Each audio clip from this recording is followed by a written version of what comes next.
Hello, thank you so much for volunteering at Purposeful Life. This is just a quick overview to let you know what your responsibilities will be during these events and also an idea of what the schedule will be. So, Purposeful Life began in 2016 and it's a collaboration between all these organizations. Um, we are here during the events. There will be committee members representing the different organizations, and they're the ones who will be providing additional supports when there are incidents that you feel like are beyond your capability to handle. So, what we provide is a monthly family training, and we really wanted to think about what could be barriers that would keep a family from attending. And so, therefore, we provide meals, we provide childcare. There is a sibling support group.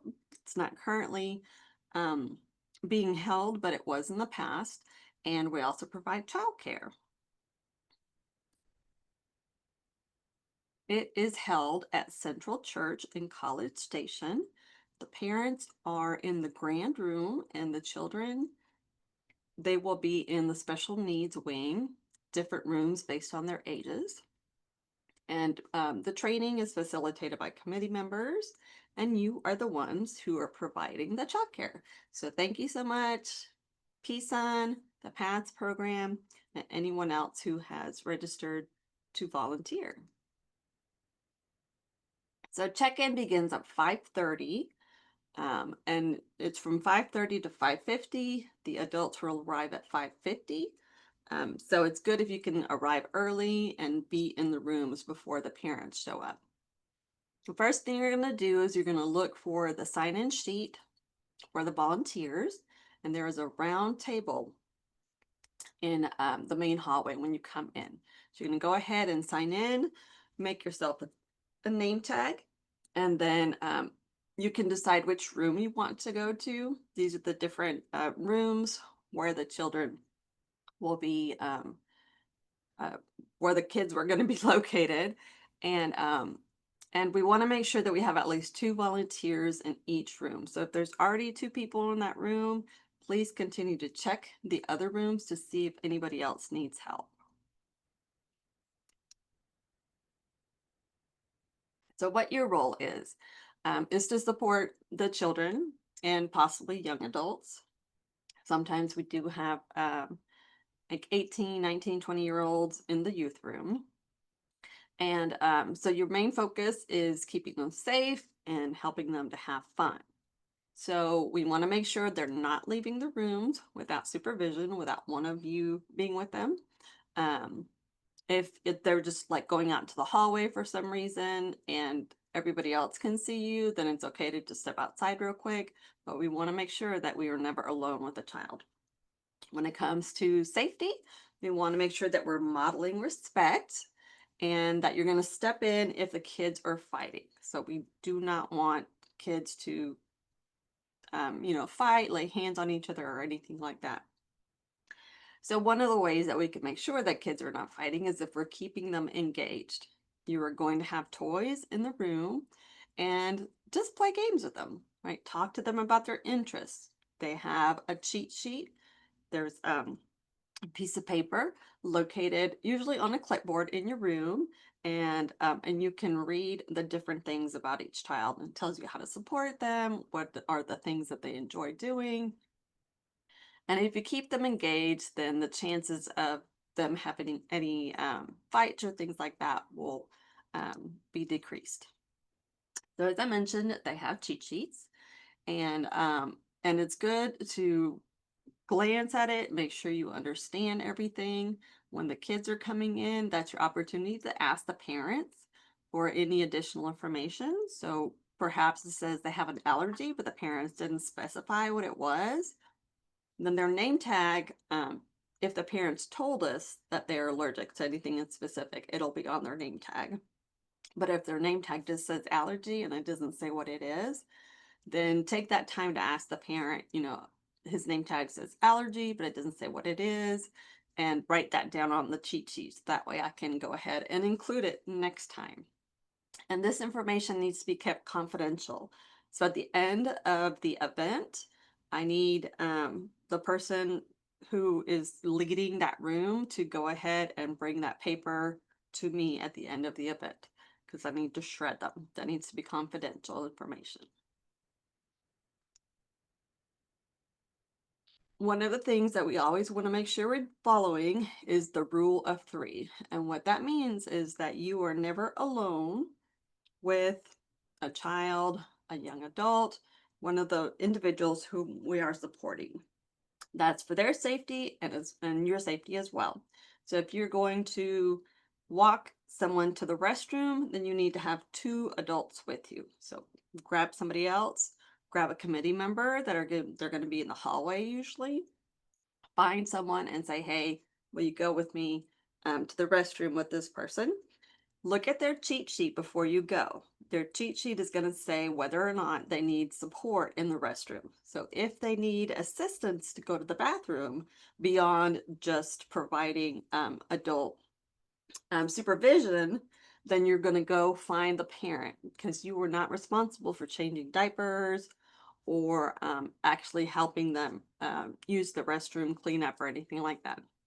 So we want to make sure that if you see that, you go find their parent in the adult room, the grand room, and discreetly let them know that their child needs to use the restroom. Kids get really excited to see the volunteers. They want to give out hugs. Make sure that we're only giving side hugs. And even if they're cute little 2-year-olds, we don't want anybody sitting on laps. So no sitting on laps.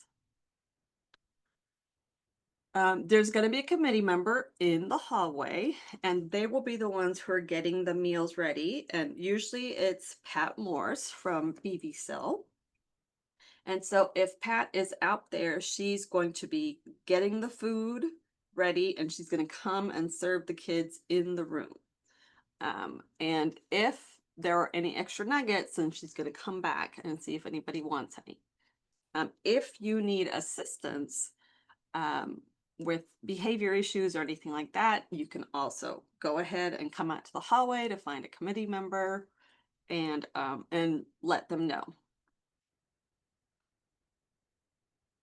When we are working with children, with and without disabilities, really, we want to make sure that we are talking to them in an appropriate way.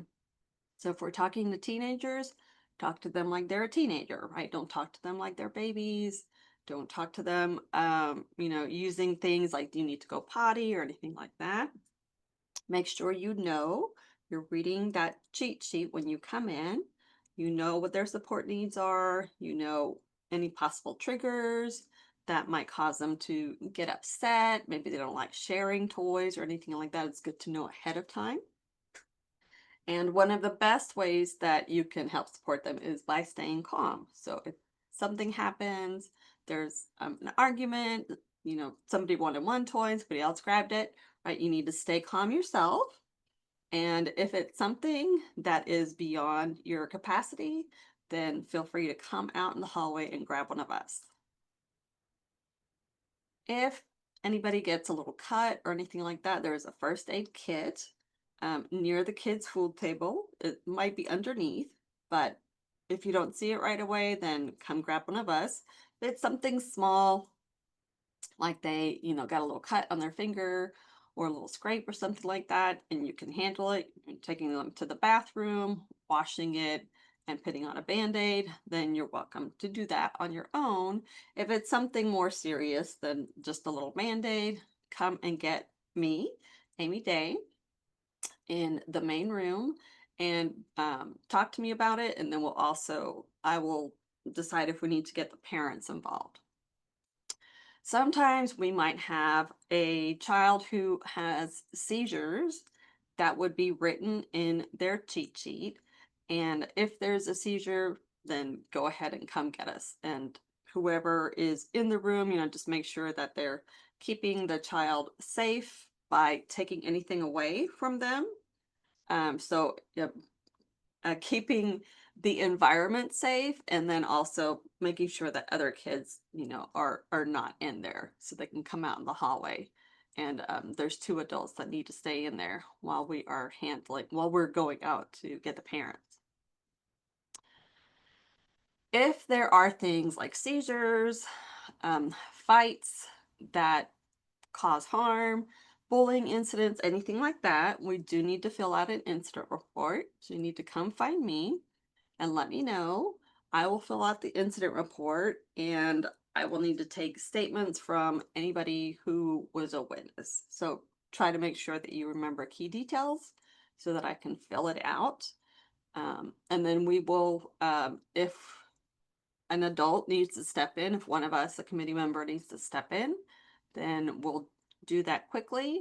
But if it's just something like, you know, somebody got upset because the toy they wanted isn't working, and they have um, a little outburst or something like that, that's not necessarily something that we need to report. We're talking about, you know, more aggressive type of incidents, or somebody bites somebody else, somebody scratches them really bad. You know, if one child hurts another child, that's what we need to report. When it comes to behavior support, these are just some things to keep in mind. Again, make sure you are reading those information cheat sheets. You want to speak in short sentences and give the child time to respond, right? So don't ask questions quickly, one after another. You need to give them enough time to be able to process what you've asked.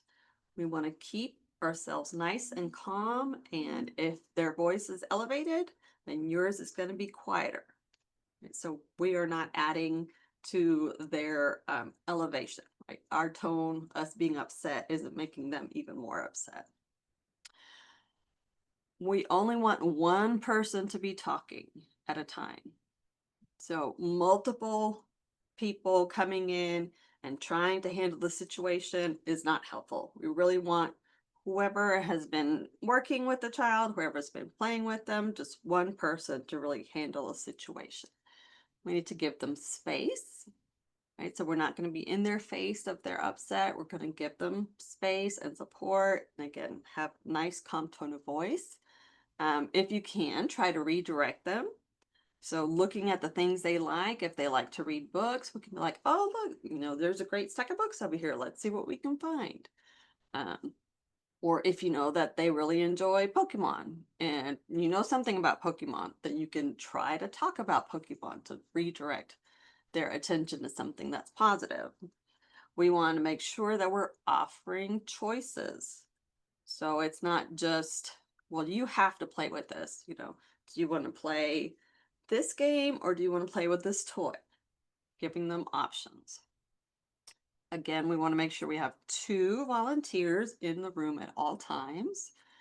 If they leave the room for any reason, make sure you're maintaining that rule of 3. And if the behavior escalates, please come get one of the Purposeful Life committee members.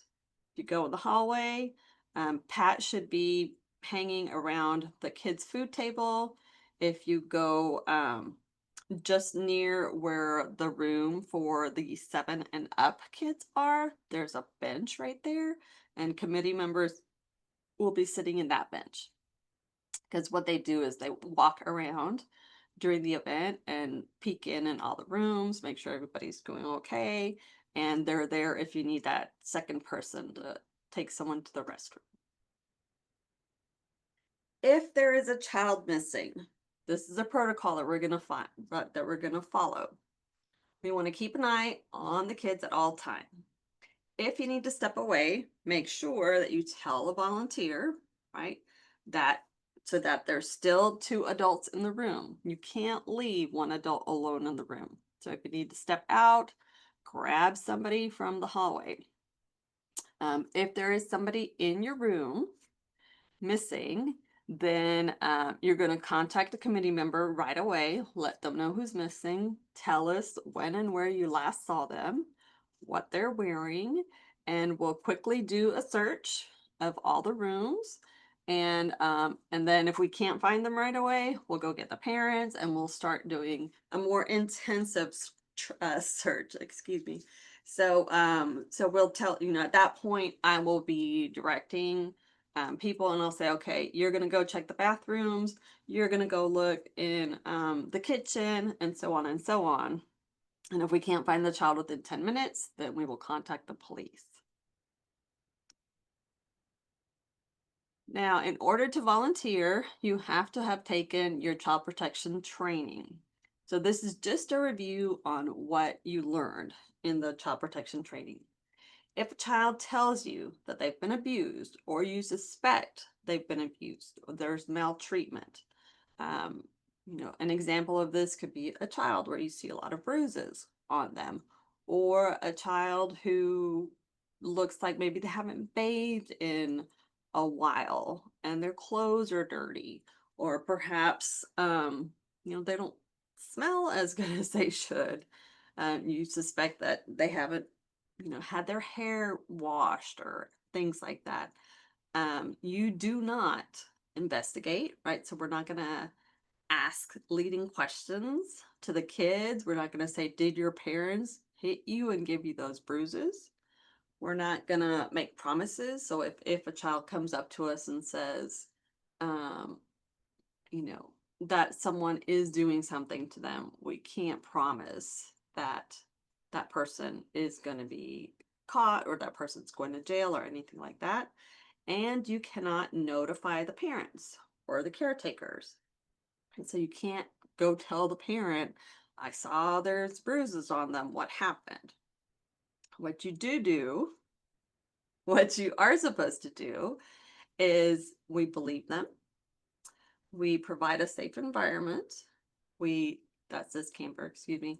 We tell the child that it's not their fault, whatever they said happened. We listen carefully, and then we're going to document exact quotes. So you will come to me, let me know what the child told you, and we just want generic information, right? If a child tells you that something happened, we can only ask 4 questions. What happened? When did it happen? Where were you when this happened? And who did this to you? Right? So we're not going to say, did your parents do this to you? We're going to say, who did this to you?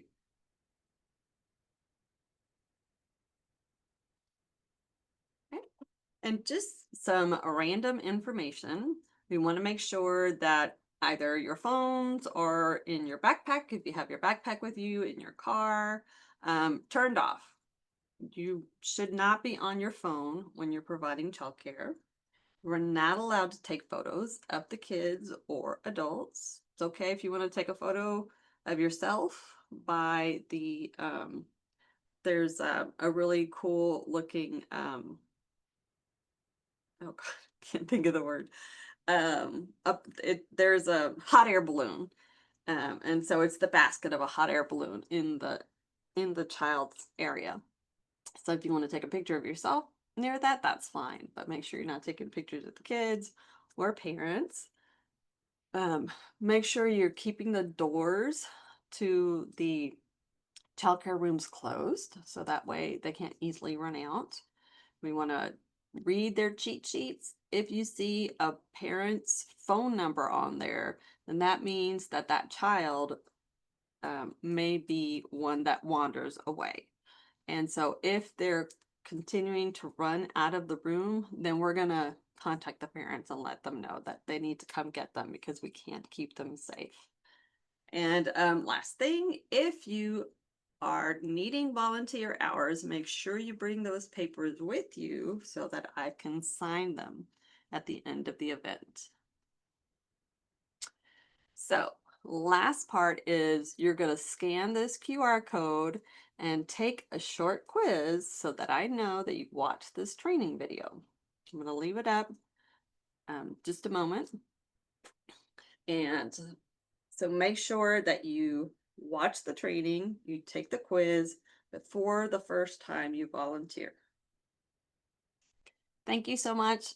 Again, I really appreciate you. You only have to take this quiz once.